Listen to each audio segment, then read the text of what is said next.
The canvas sky of Nevada stretched infinite above Yarrington, when Jessamine Warner woke to the sound of boots crunching on desert rock. Her body stiff from sleeping beneath a freight wagon for the third night in a row, and the stranger standing above her held out not a weapon but a cup of steaming coffee that smelled like salvation itself. She jerked awake fully, scrambling backward until her spine hit the wagon wheel, dust coating her already filthy traveling dress. The morning sun was just breaking over the distant mountains, painting everything in shades of copper and gold, and the man crouched down slowly, setting the tin cup on a flat rock between them. "Easy now," he said, his voice carrying the rough warmth of well-worn leather. "Name is Mason Owens. I work the cattle ranch about 5 miles west of here. Saw your tracks yesterday evening and figured whoever was sleeping rough out here might appreciate a hot drink come sunrise." Jessamine studied him with the wariness of someone who had learned the hard way that kindness often came with strings attached. He appeared to be in his late 20s, with sun-darkened skin and eyes the color of creek water in summer. His hat was pushed back on his head, revealing sandy brown hair that needed cutting, and his clothes were clean despite the early hour. A working man, she assessed, but one who took pride in his appearance. "I do not need charity," she said, though her voice cracked on the words and her stomach chose that exact moment to growl loud enough for both of them to hear. Mason settled back on his heels, making no move to come closer. "This is not charity. This is neighborly. There is a difference." He gestured toward the cup. "Coffee is going to get cold. Waste of good beans if you ask me." Despite herself, Jessamine reached for the cup, wrapping both hands around its warmth. The first sip burned her tongue, but tasted like heaven after days of nothing but creek water and the last stale biscuits from her dwindling supplies. She was 21 years old and had never imagined her life would lead her to sleeping under wagons in the Nevada desert, but circumstances had a way of ignoring what people imagined for themselves. "Thank you," she said finally, the words coming out softer than she intended. Mason nodded, apparently satisfied now that she was drinking. "You are welcome. Now I have got a proposition for you, Miss Warner, Jessamine Warner. Miss Warner. My ranch, the Broken Creek, we need help in the house. My foreman's wife, Sarah, handles most of the cooking and cleaning, but she is expecting their third child any day now, and the doctor in town says she needs to rest. We need someone who can step in for a few months, maybe longer if it works out. Room and board included, plus wages. $30 a month." Jessamine nearly choked on her coffee. $30 was more than generous for domestic work, even in 1885. She looked at him with renewed suspicion. "What is the catch?" "No catch. Honest work for honest pay. The house is respectable. We have got 6 men who work the ranch full-time, plus me and my father who owns the place. Everyone sleeps in the bunkhouse except my father who has got the main house. You would have your own room off the kitchen, door that locks from the inside." He said this last part deliberately, meeting her eyes so she would understand he meant it. She wanted to ask why he was making this offer to a woman he had found sleeping in the dirt, why he was not alarmed by her circumstances or asking the questions most people would ask. Instead she said, "I can cook and clean. I can sow and tend a garden. I am not afraid of hard work. That is all we need. Can you ride?" "Well enough. Even better. Sometimes we need supplies run between the house and the line camps." "Sarah has been doing it, but that needs to stop given her condition." Mason stood, brushing dust from his pants. "If you are interested, you can ride back with me now. Get yourself cleaned up, have a proper breakfast, and we can discuss the details. If you decide it is not for you, I will bring you back to town myself. No questions asked." Jessamine looked down at herself, at the dirt under her fingernails and the tears in her skirt hem. She looked at the wagon she had been sleeping under, property of the freight company that would be loading up and rolling out within the hour, which would leave her exposed in the open again. She thought about the $2.35 in her pocket, which was all that remained of everything she had owned in the world. "I am interested," she said. Mason's face broke into a smile that transformed his entire appearance, making him look younger and less weathered. "Good. My horse is just over the rise. Can you walk or do you need help?" "I can walk." She pushed herself up, legs protesting after 3 nights on hard ground, and drained the last of the coffee before handing back the cup. "I have a bag." She retrieved her carpet bag from beneath the wagon. Everything she had managed to carry away from Sacramento packed into one worn piece of luggage. Mason did not comment on how little she had. He simply waited until she was ready, then led the way up the gentle slope to where his horse, a sturdy buckskin gelding, stood ground-tied and patient. "His name is Copper," Mason said, swinging up into the saddle with easy grace. He held down a hand to her. "Put your foot on mine and I will pull you up." Jessamine hesitated for just a moment. She had been on her own for 3 weeks now, ever since everything had fallen apart in Sacramento, and in that time she had grown accustomed to trusting no one. But her options were limited and her pride had already taken enough beating. She took his hand, stepped on his boot, and let him pull her up behind the saddle. "Hold on to me," he said over his shoulder. "It is not a long ride, but the terrain gets rough in places." She wrapped her arms around his waist, feeling the solid warmth of him through his shirt, and tried not to think about how long it had been since she had felt safe enough to be this close to another person. Copper started forward at an easy walk, and Jessamine watched the freight wagon and her makeshift bed disappear behind them. The land between Yerington and the Broken Creek Ranch was high desert country, scattered with sagebrush and juniper, broken up by sudden arroyos and outcroppings of rust-colored rock. Mountains rose in the distance on all sides, making Jessamine feel both exposed and protected at the same time. The morning air was cool but would turn hot by midday, typical for Nevada in late August. Mason did not try to force conversation, which she appreciated. Instead, he pointed out landmarks, the places where the best water could be found, which draws to avoid during flash floods. Practical information, delivered in that same steady tone he had used when offering her coffee. Like he was trying to make her feel oriented rather than lost. They rode past a small herd of cattle grazing near a creek bed, and Mason raised a hand in greeting to 2 riders working the edges of the herd. The men waved back but did not approach, though Jessamine could feel their curious stares even from a distance. "Those are the Brennan brothers," Mason said. "Good men. They have been with us for 4 years now. Everyone on the ranch is solid, Miss Warner. My father does not tolerate troublemakers or men who cannot respect boundaries. You are telling me this because you want me to know I will be safe." "I am telling you this because it is true, and because I figure you have got reason to be cautious, sleeping under wagons and all." He glanced back at her. "But I am not going to pry. Your business is your business. All I care about is whether you can do the work and whether you will stay long enough to see Sarah through her recovery." "I will stay," Jessamine said, and meant it.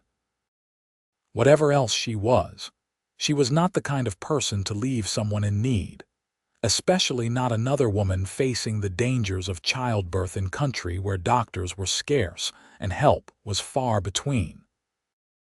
The ranch house came into view as they crested a low rise, and Jessamine felt something in her chest loosen slightly. It was a sprawling single-story structure built of timber and stone, with a wide porch that wrapped around at least 2 sides. Outbuildings dotted the area around it, a barn and stable, a bunkhouse, what looked like a smokehouse and a root cellar. Everything was well maintained, the kind of place that spoke of people who took pride in their land. Mason rode straight to the house and dismounted, then helped her down with the same easy courtesy he had shown throughout. "Come on inside. We will get you settled and introduce you to everyone." The front door opened before they reached it, and a man who could only be Mason's father stepped out onto the porch. He was perhaps 55, with the same build as his son but hair gone silver at the temples, and eyes that assessed Jessamine with sharp intelligence. "This is my father, Marcus Owens," Mason said. "Pa, this is Jessamine Warner. She has agreed to help out while Sarah recovers." Marcus nodded slowly. "Miss Warner, my son has good instincts about people. If he brought you here, then you are welcome. Come inside and Sarah will get you sorted. She is supposed to be resting, but you know how women are about letting go of their territory." Despite everything, Jessamine felt a smile tug at her lips. "I suspect Sarah and I will get along fine then." The interior of the house was cool and surprisingly spacious, with good furniture and windows that let in plenty of light. Sarah turned out to be a cheerful woman in her early 30s, heavily pregnant and looking tired but determined. She took one look at Jessamine and immediately bustled her toward the kitchen. "You poor thing, you look half-starved. Sit down right now and I will get you something to eat. Mason, go tell cook we will need extra for breakfast. And you, Marcus Owens, stop hovering in the doorway like you have never seen a new face before." The next hour passed in a blur of food and conversation. Sarah explained the household routines, the preferences of the men, which supplies needed ordering from town. She showed Jessamine to the room off the kitchen, a small but clean space with a real bed, a washstand, and a window that looked out toward the mountains. There was indeed a lock on the door, solid and new. "Mason had that installed last year after we had some trouble with a drifter we hired on for spring roundup," Sarah explained. "My husband ran the man off quick enough, but Mason said no woman should have to sleep in this house without being able to lock her door. He is a good man, Mason. Bit too serious sometimes, but good clear through." Jessamine set her carpet bag on the bed, still trying to process the fact that she was here, that she had a room and a job and food in her stomach. "Why did he help me? He does not know anything about me." Sarah settled into the room's single chair with a sigh of relief at being off her feet. "Last winter, Mason found a boy about 14 hiding in one of the line camps, half frozen and clearly running from something. He brought the boy back here, got him fed and warmed up, and never asked a single question about where he came from or why he was out there alone. Just made sure he was safe and healthy, then helped him find work on a ranch over near Carson City where he could make a fresh start." She patted her belly absently. "Mason knows what it is like when life backs you into a corner. He does not talk about it much, but he had some hard times before he and Marcus reunited. Now he pays it forward when he can. Reunited.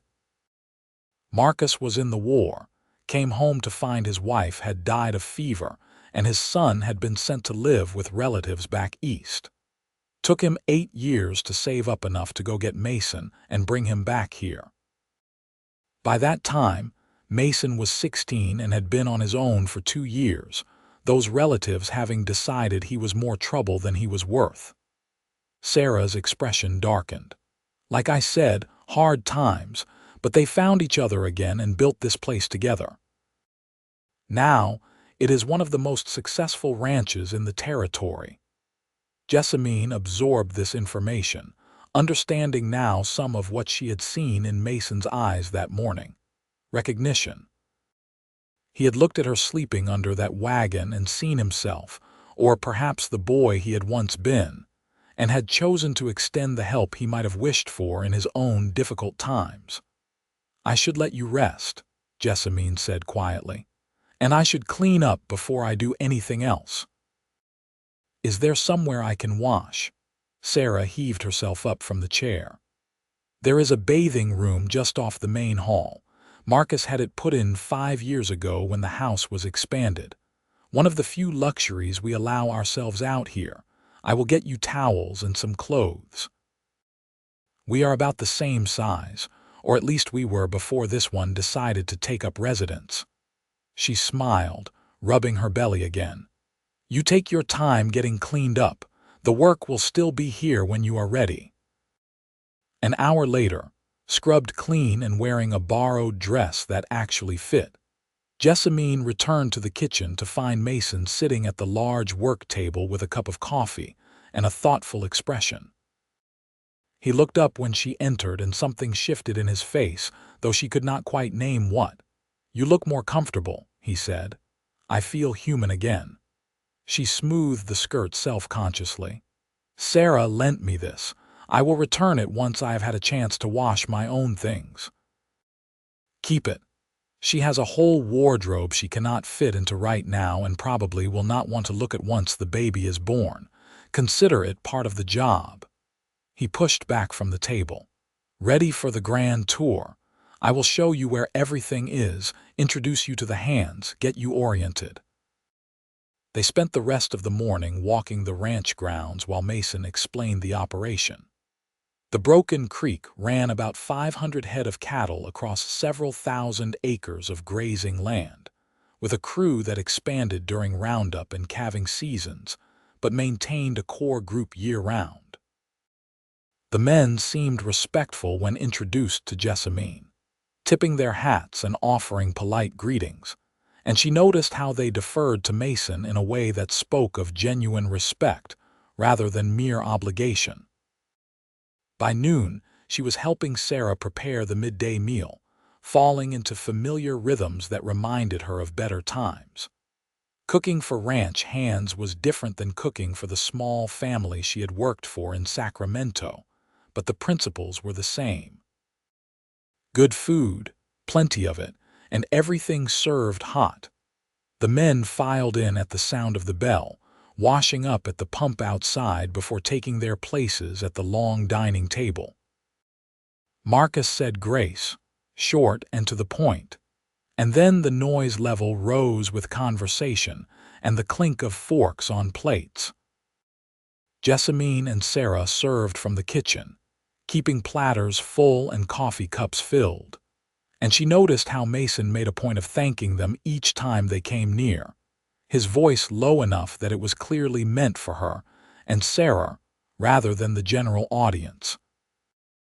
When the meal was done and the kitchen cleaned up, Sarah finally consented to lie down for a rest.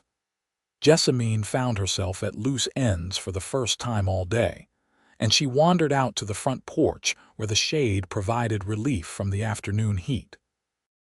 Mason was there, working on repairing a saddle with strong, capable hands. He glanced up when she sat down on the porch steps, settling in all right. Yes, everyone has been very kind. She watched his hands work the leather, the sure movements of someone who had done this task 1,000 times before. Can I ask you something? Sure. Why did you really help me this morning, and do not tell me it was just being neighborly? Mason was quiet for a moment, his hands stilling on the saddle. Then he set down his tools and looked at her directly.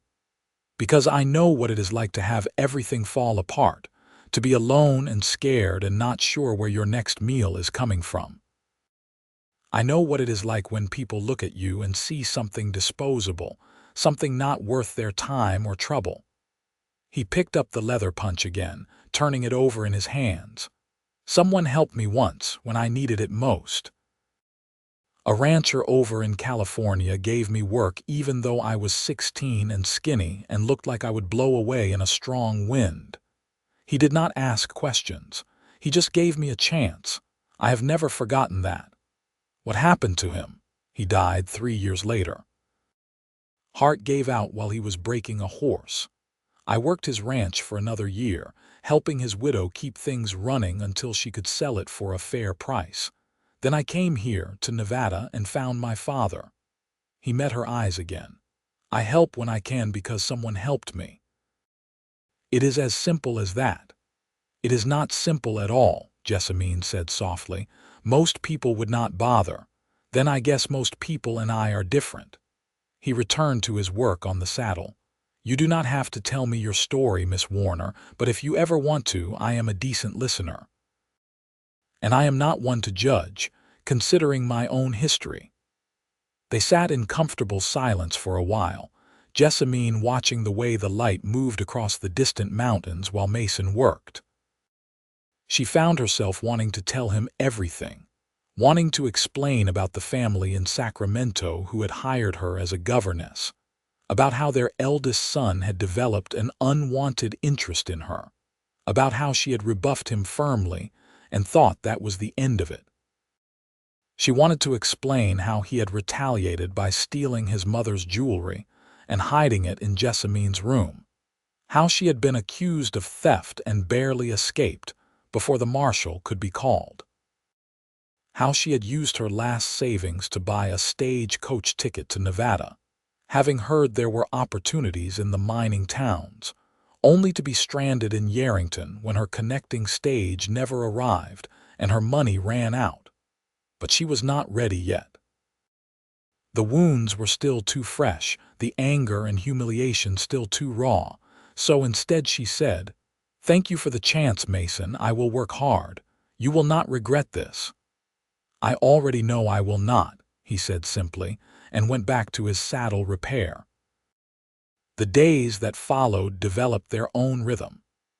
Jessamine woke before dawn to help prepare breakfast, then spent the morning cleaning and maintaining the house while Sarah supervised and gradually taught her the specific routines of the Broken Creek.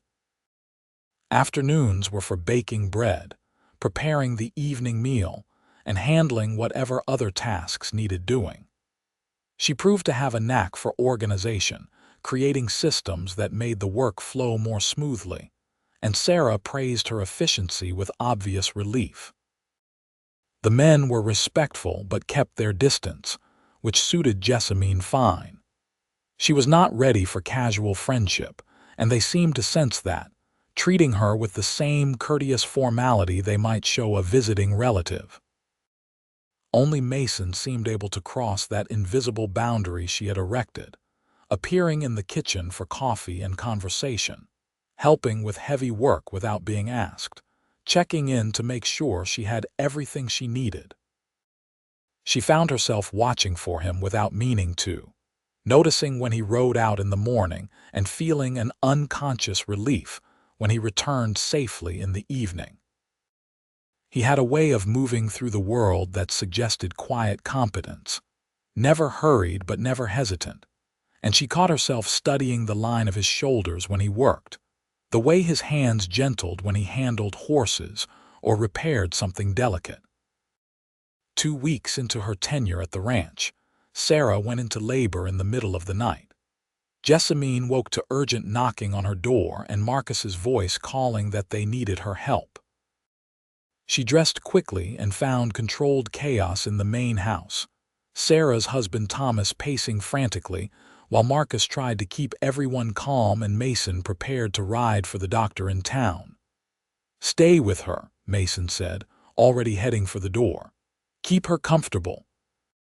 I will be back with Doc Harrison as fast as I can ride." But babies kept their own schedules, and Sarah's third child, a robust boy they named William, arrived squalling into the world an hour before the doctor could make it to the ranch.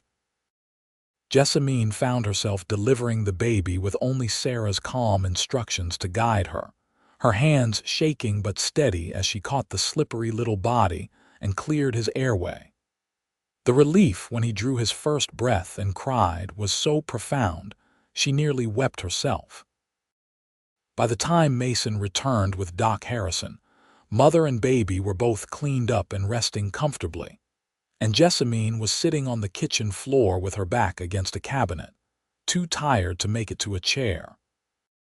Mason found her there and dropped down beside her without a word, just sitting close enough that their shoulders touched. "Sarah and the baby?" he asked quietly. "Both fine. It is a boy, William, and you?" Exhausted, terrified, relieved. She let her head fall back against the cabinet. "I've never done anything like that before. Sarah walked me through it, but I kept thinking, what if something goes wrong? What if I make a mistake? But you did not. You kept your head and did what needed doing." His shoulder pressed more firmly against hers. "That takes courage." It did not feel like courage. It felt like panic barely held in check. That is what courage usually feels like. He was quiet for a moment. "You did good, Jessamine." It was the first time he had used her given name without the formal Miss Warner, and something about hearing it in his rough, gentle voice made her throat tight. She turned to look at him, finding him closer than she had realized, close enough to see the darker ring around his irises and the faint scar through his left eyebrow. "Thank you," she said, "for giving me this chance, for bringing me here. You have earned your place here 10 times over already." His gaze held hers, something shifting in the air between them. "I am glad I found you under that wagon, Jessamine Warner." "So am I," she whispered, and meant it with a depth that surprised her. Doc Harrison emerged from Sarah's room then, declaring both mother and baby healthy and strong, and the moment broke as they both stood to hear his full report. But something had changed between them. A line crossed that could not be uncrossed, and Jessamine felt it humming under her skin like a second heartbeat. Over the following weeks, as Sarah recovered and Jessamine took over more of the household management, that awareness between her and Mason grew stronger. He found reasons to be near the house more often, helping with tasks that did not really require his assistance, lingering over coffee in the kitchen while they talked about everything and nothing. She learned that he loved the land with a fierce devotion, that he could quote poetry though he claimed not to be educated, that he had a dry sense of humor that caught her off guard and made her laugh in ways she had not laughed in months.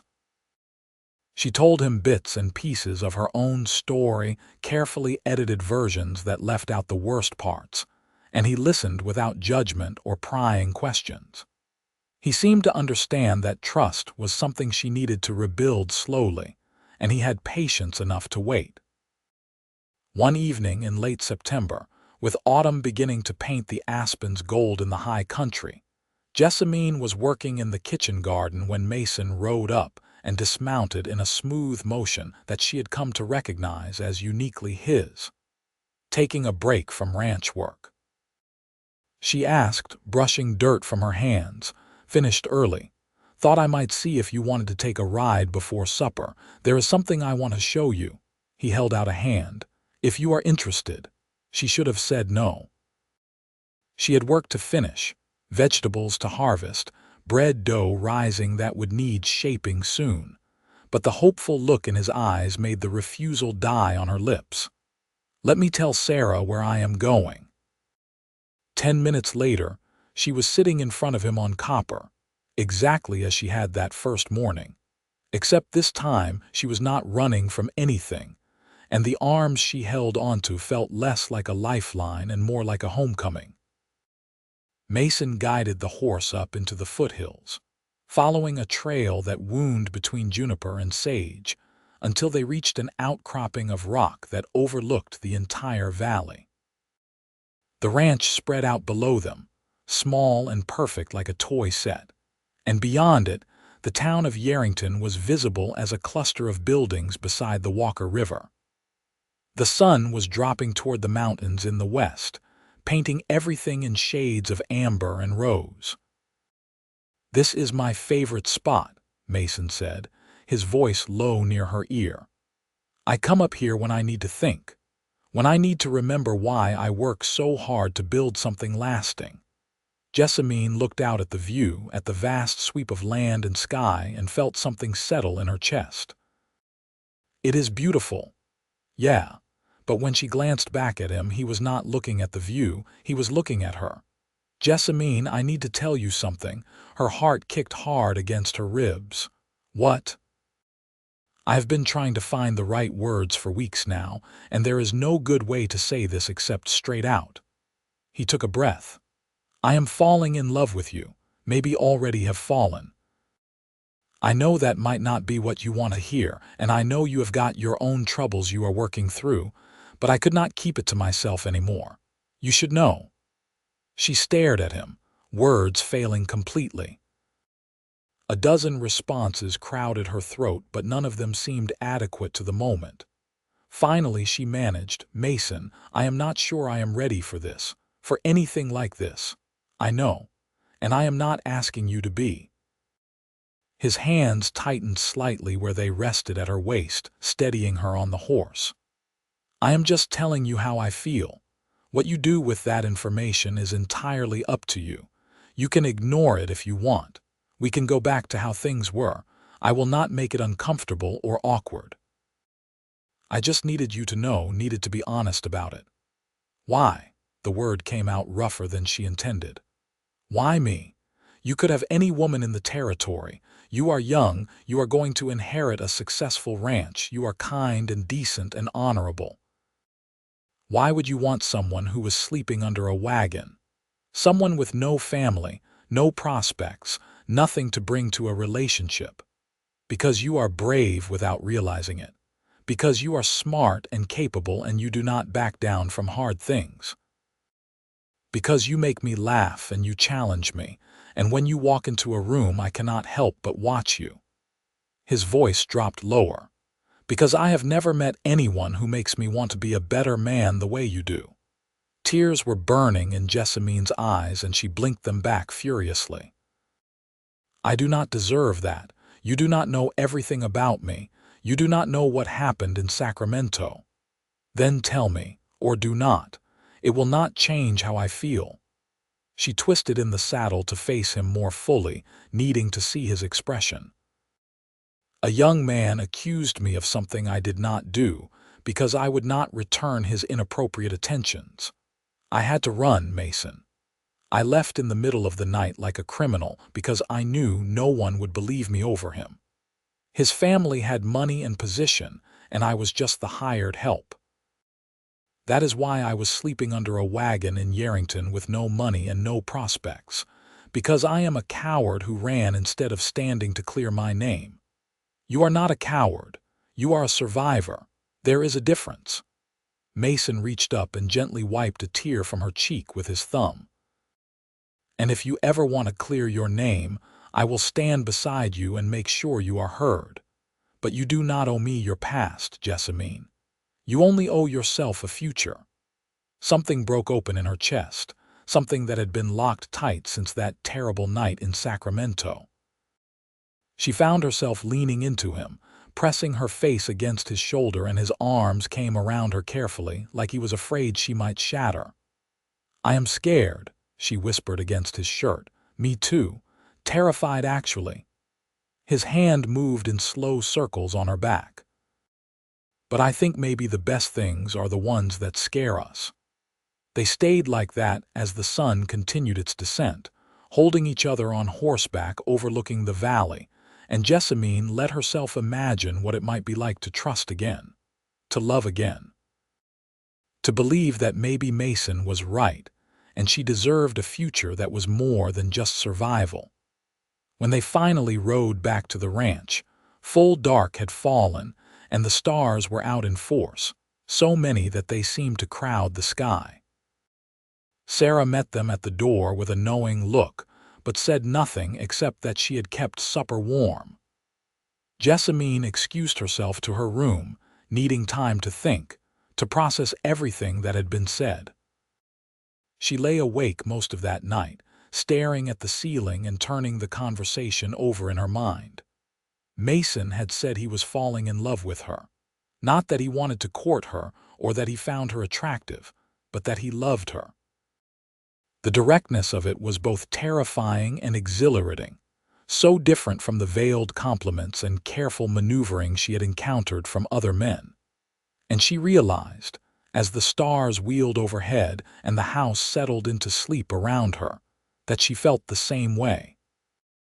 Had been feeling it for weeks, but was too afraid to name it. Mason had become essential to her somehow, his steady presence and quiet strength something she relied on even when she had not meant to.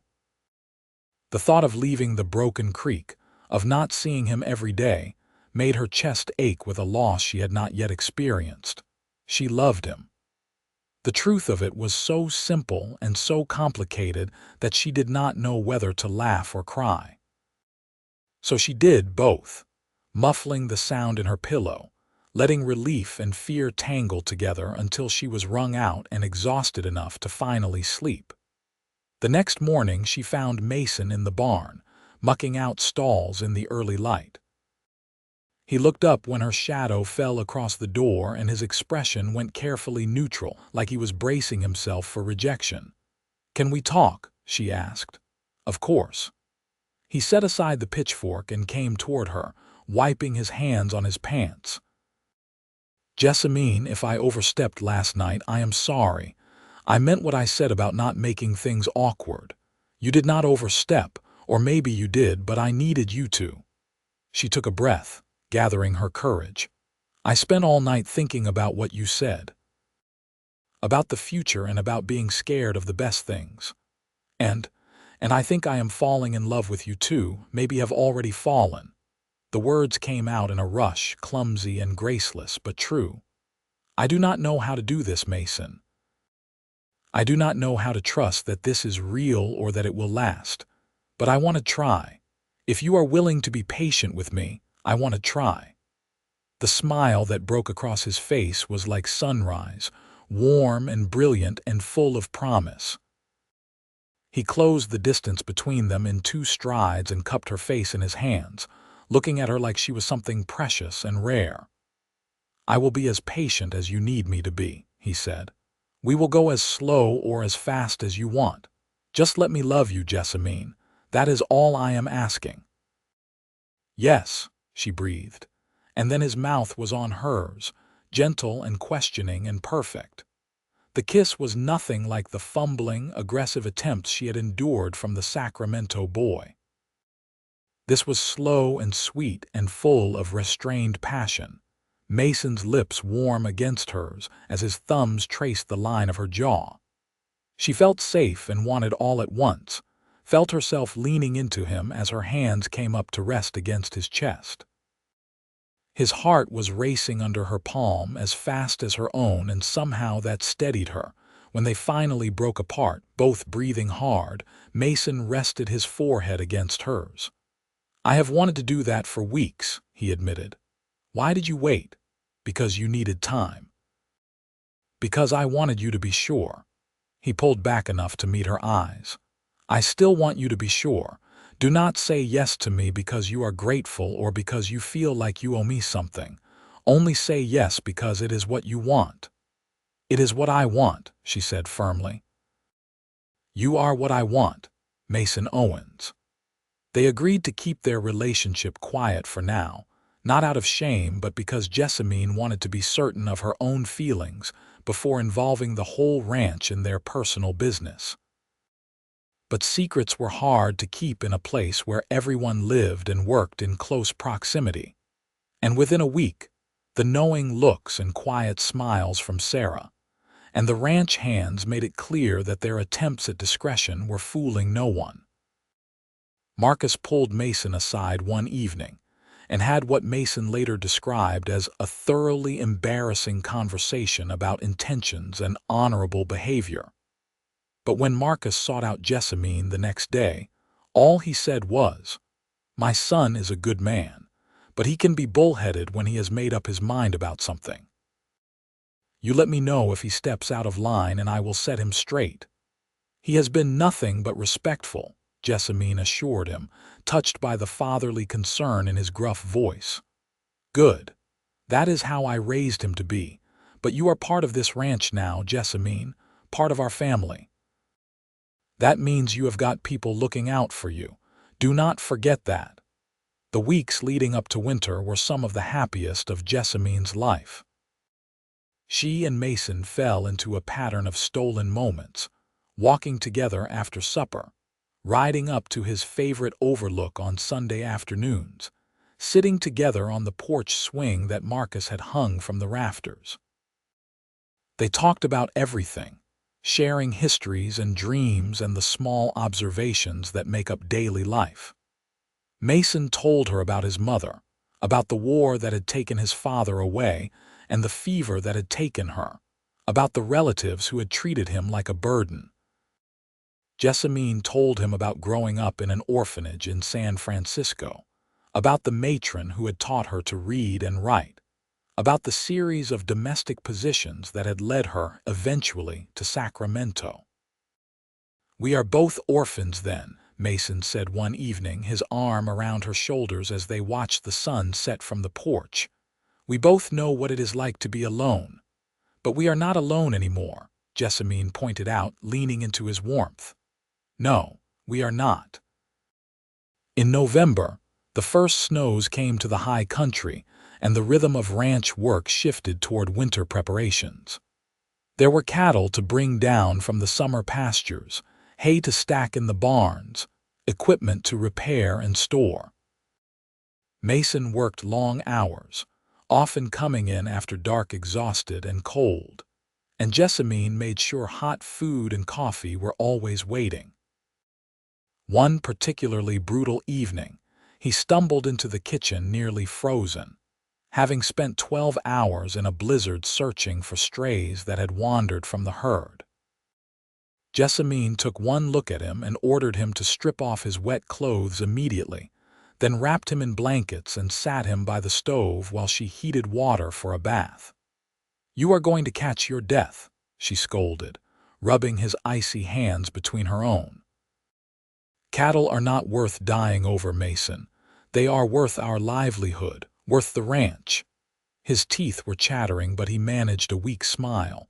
"Besides, I knew you would be here to warm me up. Fool man."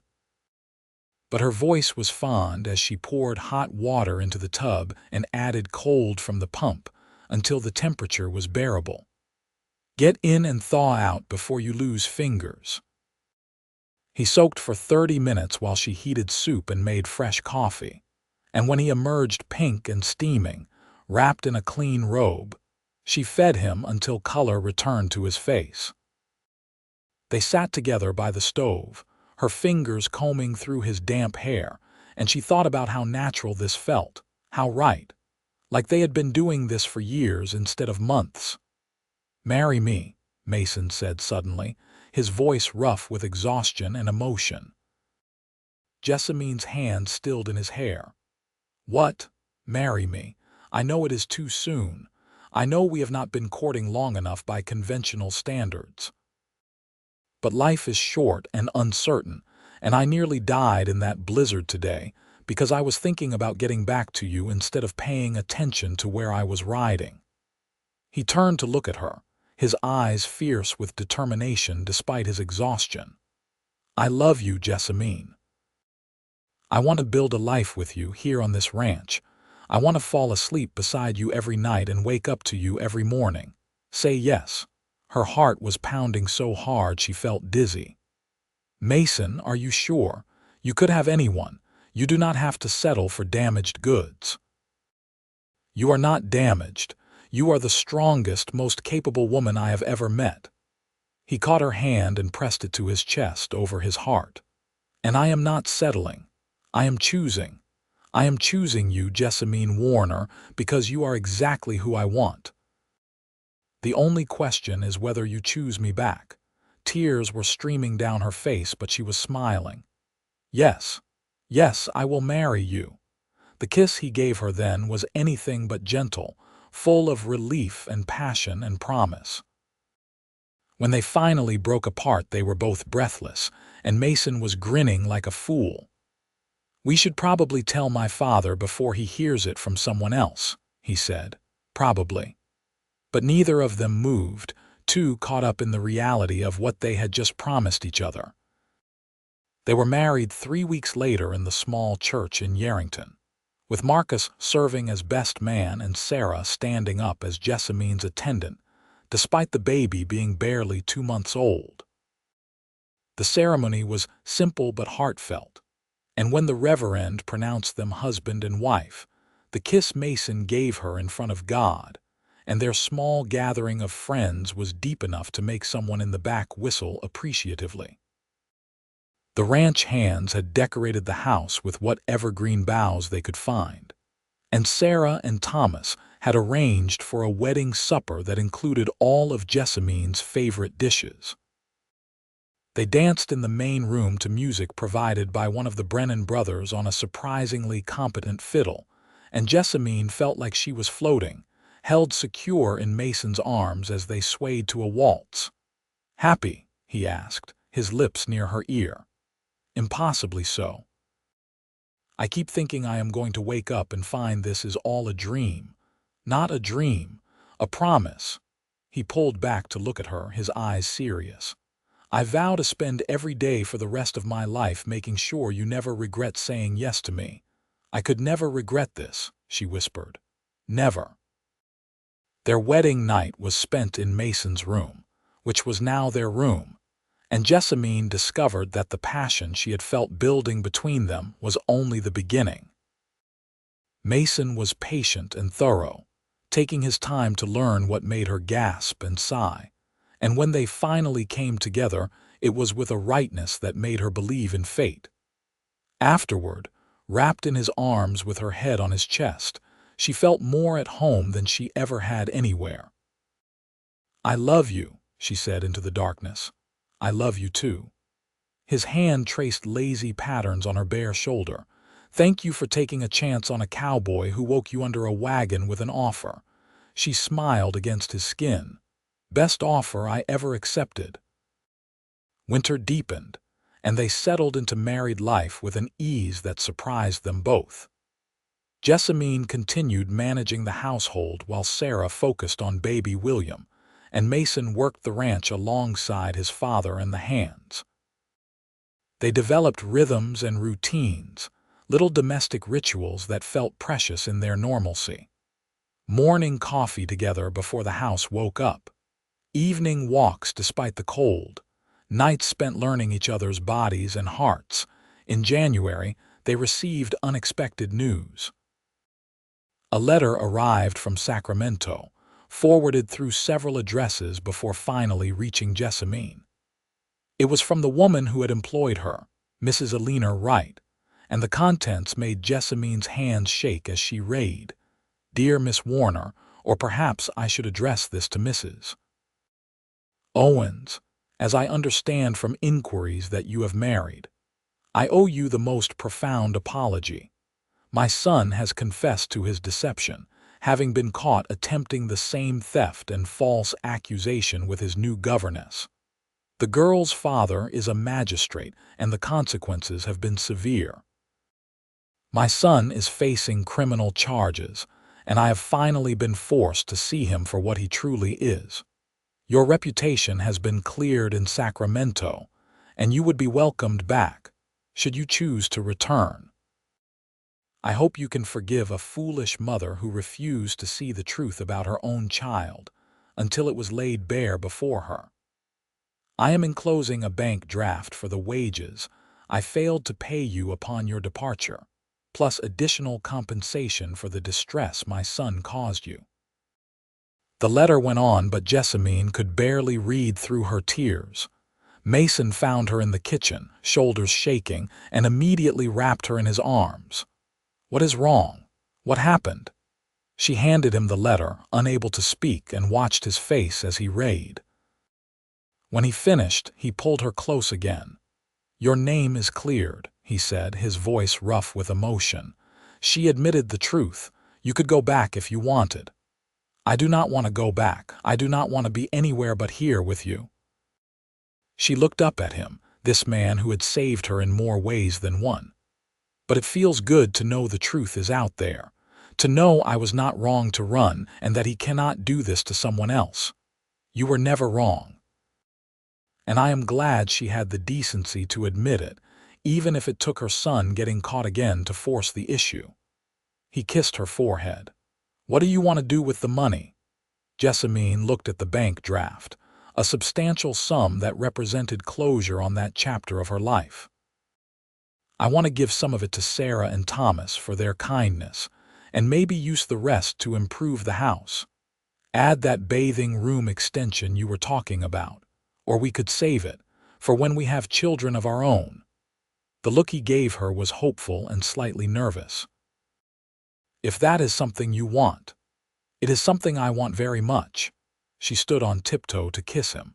Thank you for giving me a reason to want a future again. Spring came late to Nevada that year, winter holding on with stubborn determination until well into April. But when the thaw finally arrived, it brought renewed energy to the ranch. Calving season kept everyone busy from dawn until dark, and Jessamine found herself riding out to the line camps to deliver supplies and fresh food to the men standing watch over laboring cows. She had become an accomplished rider over the winter, Mason having taught her with the same patient thoroughness he brought to everything. And she loved the freedom of galloping across open range with the wind in her hair. More than once, Mason rode out to meet her, and they would end up racing back to the ranch, laughing like children. In May, Jessamine realized she had missed her monthly courses twice and began to suspect she might be carrying their first child. She waited another week to be certain, then told Mason one evening as they sat on the porch watching the stars. "I think I might be pregnant," she said, her hand resting on her still flat stomach. Mason went very still beside her. "Are you sure?" "Not completely, but all the signs are there. We should probably ride into town and see Doc Harrison to confirm." He pulled her into his lap, holding her like something infinitely fragile and precious. "A baby. We are going to have a baby. Are you happy?" "Happy," he laughed, a sound of pure joy. "Jessamine, I am terrified and thrilled and more happy than I knew it was possible to be. A baby. Our baby."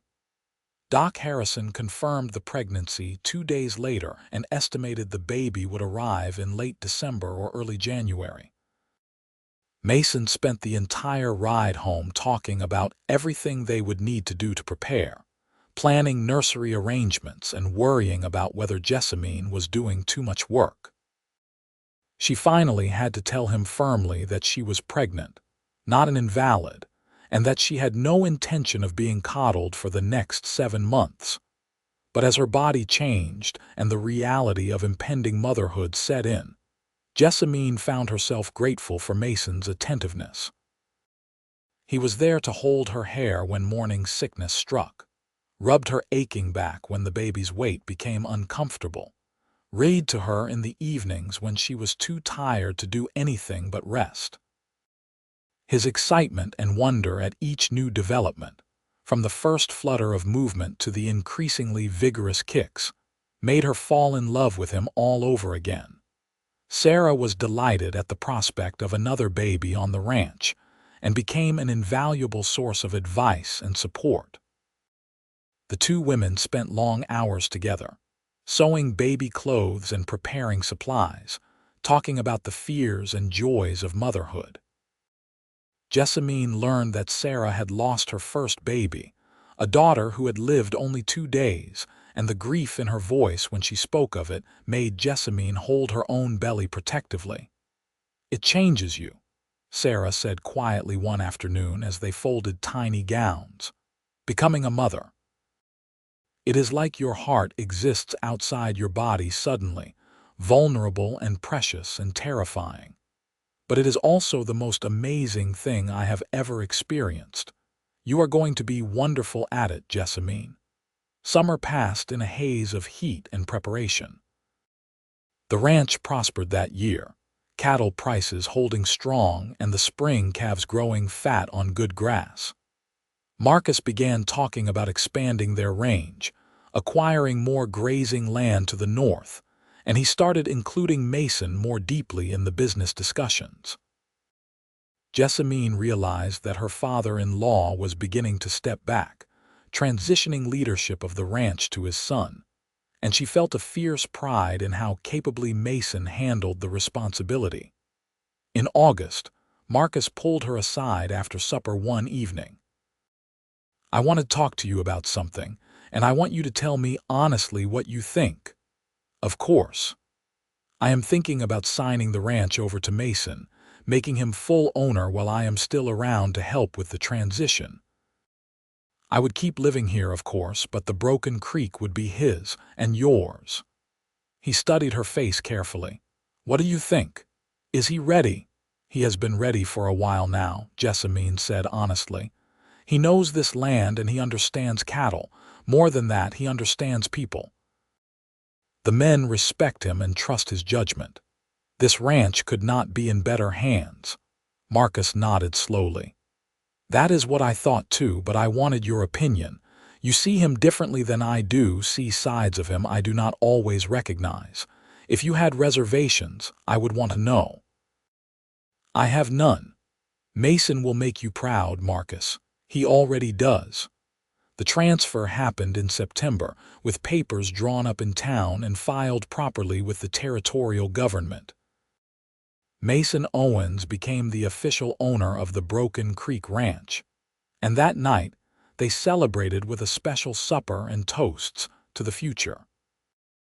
Jessamine watched her husband accept congratulations from the men who worked for him, saw how seriously he took the responsibility, and felt a bone-deep certainty that they would build something lasting here.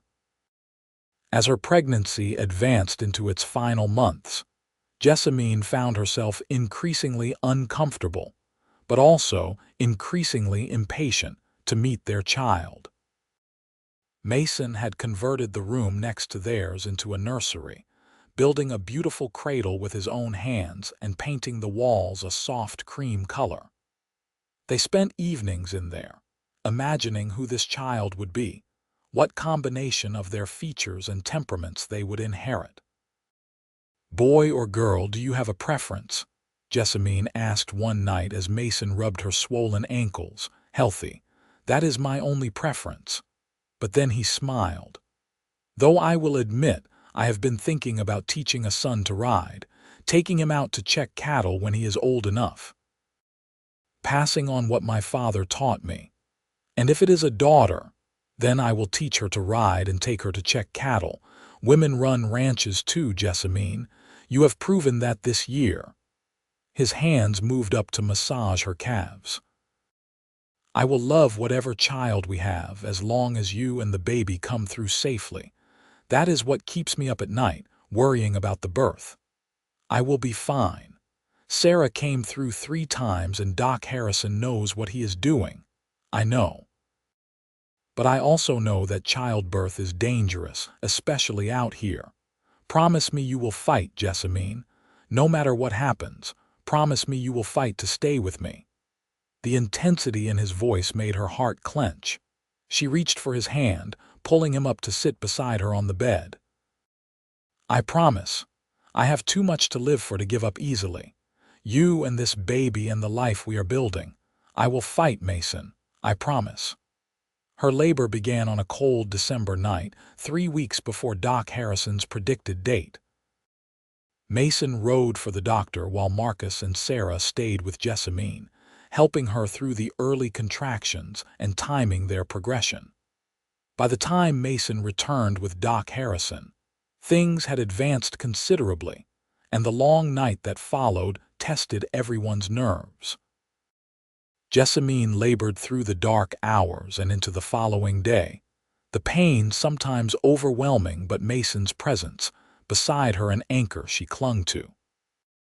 He held her hand, whispered encouragement, wiped her face with cool cloths, and did not flinch when she gripped his hand hard enough to leave bruises. When their son finally entered the world in the late afternoon, announcing his arrival with a lusty cry that could probably be heard in the bunkhouse, Mason wept openly. Jessamine, exhausted but exhilarated, watched him hold their baby for the first time and felt a love so profound it took her breath away. "He is perfect," Mason said, his voice choked with emotion. "Jessamine, he is perfect. What should we name him?" she asked, touching the dark downy hair on their son's head. "Michael, after my mother's father, Michael Owens." He looked at her. "If that is all right with you, it is perfect. Hello, Michael. Welcome to the world, little one." The next weeks were a blur of sleepless nights and endless feedings, of learning to interpret their baby's cries and marveling at each tiny change. Mason proved to be a devoted father, pacing the floor with Michael when he was fussy, changing nappies without complaint, doing whatever he could to help Jessamine recover. They moved through those early days as a team, supporting each other through the exhaustion and celebrating each small victory. Marcus was utterly besotted with his grandson, spending hours just watching the baby sleep, talking to him in a soft voice no one on the ranch had ever heard from the gruff rancher before. Sarah brought meals and advice, and the ranch hands took turns peeking in to admire the newest member of their community. "He has your eyes," everyone said to Mason. "He has Jessamine's determination," Mason would counter, pointing out how fiercely Michael latched when nursing or how loudly he protested when hungry. Spring arrived again, Michael's first spring, and Jessamine stood on the porch one morning with her son in her arms, looking out at the land that had become home. Mason came up behind her, wrapping his arms around them both, and she leaned back into his chest. "You ever think about that morning?" she asked. "When you found me under the wagon, all the time, I think about how close I came to riding right past. I almost did not stop, you know. I was running late and had work waiting." He kissed the top of her head. "Best decision I ever made, stopping to offer a stranger some coffee. Best decision I ever made, accepting it." She turned in his arms to look at him, this man who had saved her and loved her and given her a family. "I love you, Mason Owens. Thank you for giving me a life I never dreamed I could have. Thank you for saying yes to a cowboy and his crazy offer. For taking a chance on us." He kissed her softly, Michael nestled between them. "I love you, Jessamine, more every day." The years that followed brought their share of challenges. Droughts and harsh winters, market fluctuations that tested the ranch's finances, the normal trials of raising children and managing a working cattle operation. But through it all, Jessamine and Mason faced everything together, their partnership strengthened by shared purpose and deepening love. They had 2 more children, a daughter named Julia born when Michael was 3, and another son, Matthew, who arrived 2 years after Julia. The house rang with children's laughter and the organized chaos that came with a growing family. Mason proved to be a wonderful father, patient and playful, teaching his children to ride and work cattle while Jessamine made sure they learned to read and write and understand the wider world beyond the ranch. Michael grew tall and serious, with his father's quiet competence and his mother's determination. Julia was spirited and fearless, equally comfortable in the saddle or helping in the kitchen. Matthew was the dreamer, always asking questions and imagining possibilities, and both his parents nurtured that curiosity even as they taught him the practical skills he would need. Sarah and Thomas remained close friends, their family and the Owens clan spending holidays and special occasions together. Marcus lived to see his grandchildren grow, teaching them the same lessons he had taught Mason, and he passed peacefully in his sleep when Michael was 10, having seen the ranch prosper beyond his wildest dreams. The loss hit Mason hard, but Jessamine was there to support him through the grief, just as he had supported her through difficult times. They buried Marcus on the ranch he had built, on a rise overlooking the valley, and planted an oak tree to shade his grave. "He would be proud of you," Jessamine told Mason that night as they lay in bed, the weight of loss heavy on them both. "Proud of what you have built here, proud of how you are raising our children, proud of the man you have become." "I hope so. I tried to live up to his example." Mason pulled her closer. "I could not have done any of it without you, Jessamine. You know that, right? You are the reason I have had the courage to take risks and make hard decisions. You and the children. We are in this together. Always have been, always will be." As their children grew into teenagers and young adults, Jessamine and Mason watched with pride as each found their own path.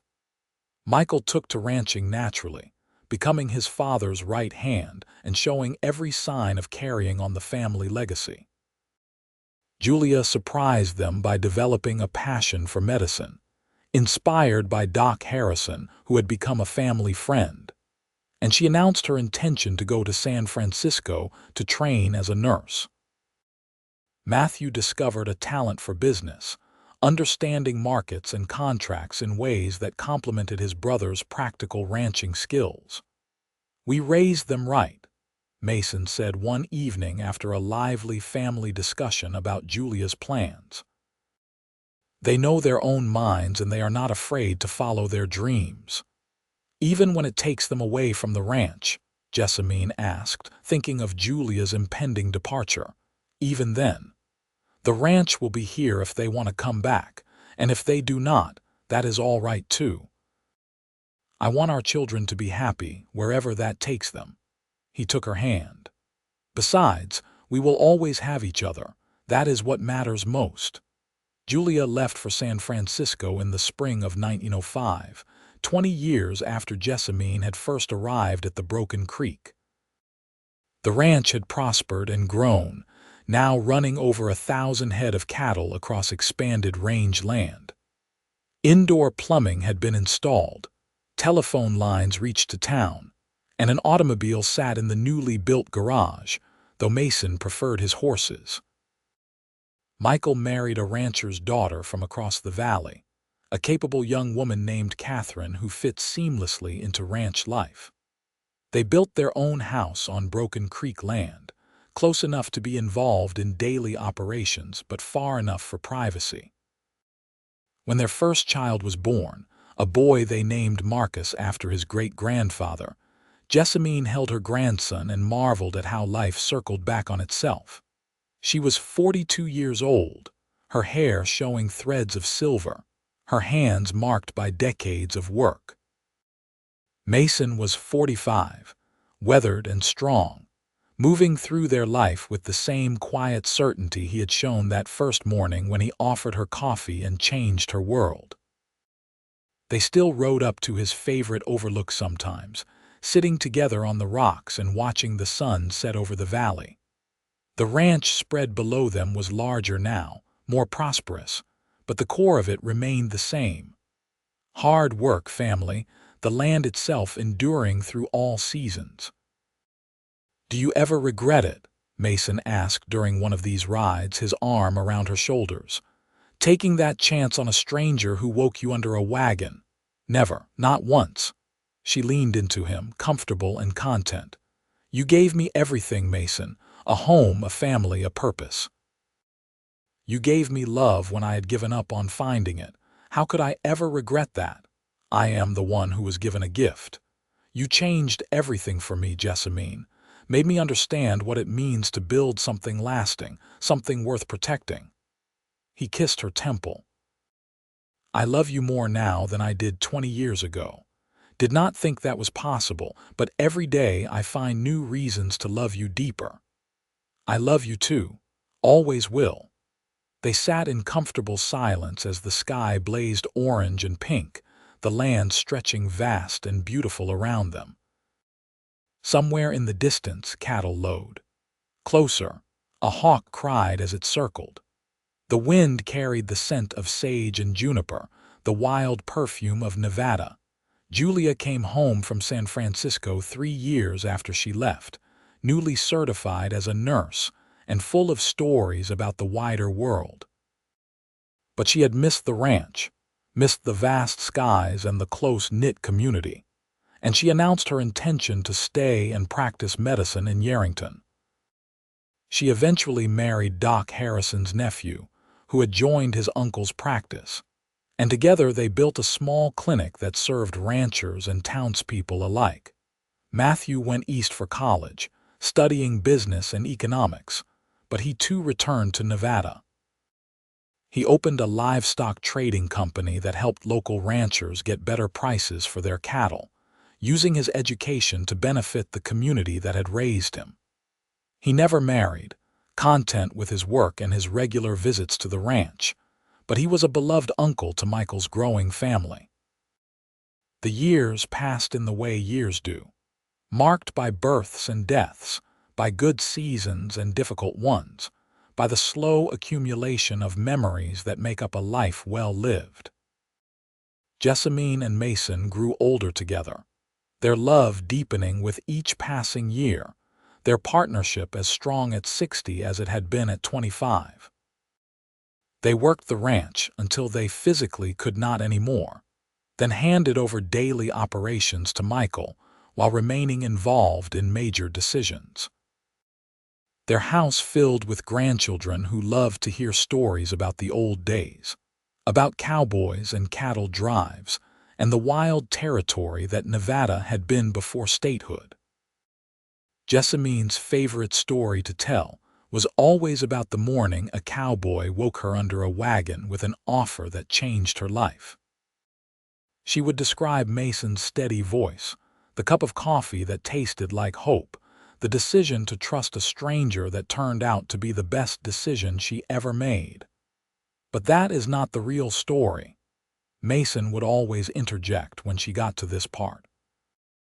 The real story is about a woman brave enough to accept help when she needed it, strong enough to rebuild her life from nothing, and generous enough to love a man who did not deserve her. "You deserved me," Jessamine would counter. "You deserve everything good that has ever happened to you. I deserve you arguing with me, that is for certain." And he would pull her close and kiss her while their grandchildren made exaggerated sounds of disgust, the way grandchildren always did. They celebrated their 30th anniversary in 1915, surrounded by family and friends, the ranch thriving under Michael's management, and their family tree expanding with each new generation. Looking around at the gathering, at the children and grandchildren and the friends who had become family, Jessamine felt a satisfaction so complete it brought tears to her eyes. "Happy?" Mason asked, his arm around her waist as they watched their grandson Marcus chase his younger sister across the yard. "Impossibly so. Sometimes I still cannot believe this is my life, that I get to have this. Believe it, you built this just as much as I did. This family, this home, all of it exists because you were brave enough to say yes to a crazy cowboy making an offer under a wagon." He turned her to face him, his hands framing her face the way they had so many times over the years. "Thank you, Jessamine, for every day, for every moment. Thank you for choosing me. Thank you for finding me, for seeing something worth saving when I was at my lowest point, for loving me into wholeness." She kissed him softly. "I would do it all again, Mason. Every moment, every challenge, every joy, I would choose you every single time. And I would choose you, always." They stood together in the evening light, watching their family celebrate around them. And Jessamine thought about the long road that had led from Sacramento to Yerington, from sleeping under wagons to owning a successful ranch, from being alone and afraid to being surrounded by love. It had not been an easy journey, but it had been worth every difficult step. The Broken Creek Ranch continued to prosper through the changing decades. Michael's children grew, and some stayed to help run the ranch, while others, like their mother Julia, ventured out into the wider world before returning home. The land proved resilient through droughts and economic hardships, through wars and changing markets, sustained by good management and the devotion of family who understood that the ranch was more than just a business. It was a legacy, a promise kept across generations. Jessamine and Mason grew old together in the house they had shared for over 4 decades. They sat together on the porch on summer evenings, holding hands and watching the sun set. They rode up to the overlook when their bodies still allowed it, revisiting the place where Mason had first confessed his love. They argued and laughed and made love and made up, their relationship deepening with each year, until they could barely remember a time when they had been separate people rather than halves of one whole. On a spring morning in 1925, 60 years old and still vital, Jessamine woke in their bed to find Mason watching her with the same expression he had worn on their wedding night. Wonder mixed with tenderness, gratitude mixed with love. "What?" she asked, her voice still rough with sleep. "Just memorizing you. I do it every morning, trying to freeze this moment in my mind so I will never forget how beautiful you are in the morning light." He reached over to tuck a strand of silver hair behind her ear. "I love you, Jessamine Owens, today and always." "I love you too, you sentimental fool." But she was smiling as she said it, her heart full. "Now come here and kiss me properly before the grandchildren wake up and invade our privacy." He did, and the kiss was still as sweet as it had been 40 years ago, still capable of making her breath catch and her heart race. Some things, she had learned, only improved with time. Love was one of them. They rose together and started their day, moving through morning routines with the ease of long practice. Breakfast with whichever grandchildren were staying at the house. A walk around the ranch yard to check on operations. Time spent on the porch reading or talking or simply being together. It was a good life. A life built from nothing and sustained by love and hard work and unwavering partnership. Their children and grandchildren continued to build their own lives within and beyond the ranch. The Broken Creek remained a family operation, prosperous and well-regarded, but it was also a gathering place where the far-flung branches of their family tree could return and reconnect with their roots. Every holiday brought the house alive with noise and laughter, with children running through rooms and adults catching up on lives lived elsewhere, but always connected to this place, this land, this family.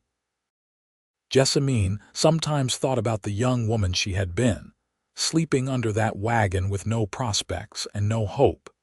She thought about how close she had come to giving up entirely, to letting circumstances defeat her.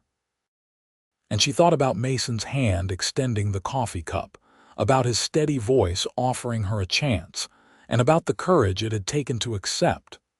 "You believe in fate?" she asked Mason one evening as they sat together watching yet another spectacular Nevada sunset. "I believe in choices. I believe I made the right choice when I stopped that morning, and I believe you made the right choice when you agreed to come with me." He squeezed her hand gently. "But if you want to call that fate, I would not argue. Maybe we were always meant to find each other. Maybe we were." She rested her head on his shoulder, feeling the solid comfort of him beside her. "I am glad we did.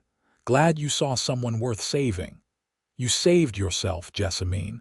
I just offered you a safe place to land while you figured out how to fly again." His voice was warm with affection and respect. "You have always been strong. That is one of the things I love most about you."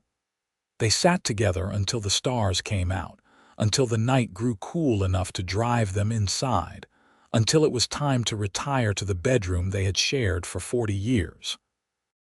And as Jessamine drifted off to sleep in Mason's arms, she thought about how grateful she was for every day, every moment, every choice that had led her here.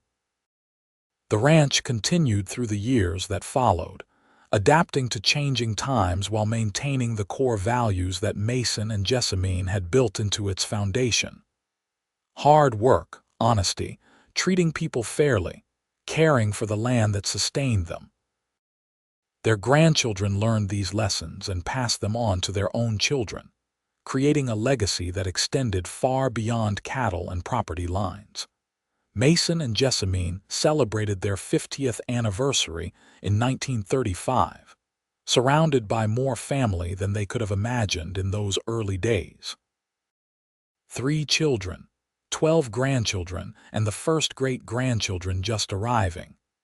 The party filled the ranch house to bursting, with people spilling out onto the porch and into the yard, and Jessamine looked at all of them and felt a satisfaction so deep it was almost overwhelming. "We did good," Mason said, standing beside her and surveying the gathering with obvious pride. "Built something real, something lasting. We did." She leaned into him, still fitting perfectly against his side after all these years. "Thank you for building it with me. Could not have done it with anyone else." He kissed the top of her head. "You are my partner, Jessamine. Always have been, always will be." They cut the cake together, their hands joined on the knife the way they had been on their wedding day, and their family cheered. The party lasted late into the night, filled with music and dancing and stories, and when it was finally over and everyone had gone home or retired to their rooms, Mason and Jessamine sat together on the porch swing in the quiet darkness. 50 years, Jessamine said softly.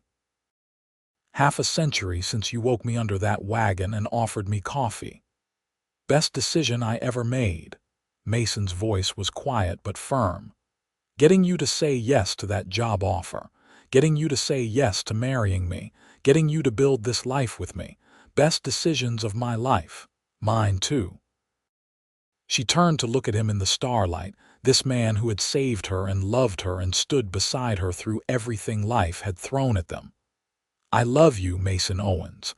With everything I am, with everything I have. I love you. I love you too, Jessamine, more than words can say." He pulled her close and they sat together, rocking gently in the swing, while above them the stars wheeled in their eternal dance and around them the ranch settled into sleep. The years had been kind to them in many ways. They had their health, their family, their land. They had each other. And at the end of the day, Jessamine reflected, that was more than enough. That was everything. They lived into their 80s together, defying the odds and the harsh realities of frontier life. Mason remained active on the ranch until he was 75, still riding out to check on cattle and offer advice to Michael and the grandchildren, who now ran the operation. Jessamine tended her garden and baked bread and kept the family connected through letters and gatherings, the heart of their sprawling family tree. When Mason finally passed, it was peacefully in his sleep at the age of 83, after a full day spent doing what he loved most, working the land and being with family. Jessamine was beside him when he drew his last breath, holding his hand the way she had held it through 58 years of marriage. And though her heart broke at the loss, she was grateful that he had gone gently, surrounded by love. She buried him next to his father on the rise overlooking the valley, under the oak tree that had grown tall and strong over the decades. The entire community turned out for the funeral, testimony to the impact Mason had made on everyone who knew him. But it was Jessamine's words that people remembered most, spoken simply at the graveside with their family gathered around. "Mason Owens was the finest man I have ever known. He saved my life when I was at my lowest point, not by grand gestures but by simple kindness and steady faith. He built a life with me, built a family with me, built a legacy that will outlast both of us. He was my partner, my love, my best friend. And I thank God every day that he was the one who woke me under that wagon all those years ago and offered me a chance at something better. He gave me everything. I only hope I gave him half as much in return." She lived 3 more years after Mason's death, years spent surrounded by family and sustained by memories. She told stories to her great-grandchildren, passed on recipes and wisdom, made sure everyone understood where they came from and what their family had built. And when her own time came, she went peacefully like Mason had, surrounded by the people who loved her and secure in the knowledge that their legacy would continue. They buried her beside Mason under the oak tree, reuniting the partnership that had lasted over half a century. At the funeral, their grandson Marcus, now managing the Broken Creek Ranch himself, spoke about the love story that had started with a cup of coffee offered to a stranger under a wagon. "My grandmother used to say that my grandfather saved her life that morning. But he always said she saved his right back by being brave enough to trust him and strong enough to build something lasting with him. I think they were both right. They saved each other, and in doing so, they built something that saved all of us. This ranch, this family, this community. All of it exists because two people chose love over fear, chose partnership over independence, chose to build rather than give up. That is the legacy they leave us. That is what we are called to honor." The Broken Creek Ranch continued to prosper through the generations that followed, always held by descendants of Mason and Jessamine Owens, always run according to the principles they had established. The story of how it all began, of the cowboy who woke a sleeping woman under a wagon with an offer that changed both their lives, became part of family lore, passed down through the decades. And on quiet evenings, when the light turned golden across the Nevada desert, and the cattle lowed in the distance, you could find members of the Owens family sitting on that same porch where Jessamine and Mason had sat together for so many years. They would look out at the land their ancestors had built, at the mountains eternal in the distance, and they would remember the love story that had started it all, a simple offer, a cup of coffee, a chance taken, and a love that had lasted a lifetime and beyond, creating ripples that touched everyone who came after. That was the story of Mason and Jessamine Owens, of the Broken Creek Ranch, of a legacy built on love and sustained by family. And it was a story with no end, because the best stories never really end. They just continue, carried forward by those who remember and honor what came before. The land remained, as land always does. The ranch continued, adapting to each new generation while holding fast to its roots. And somewhere in the wind that swept across the high desert, in the creak of the porch swing and the rustle of the oak tree's leaves, the love of Mason and Jessamine Owens lived on, as real and enduring as the land itself.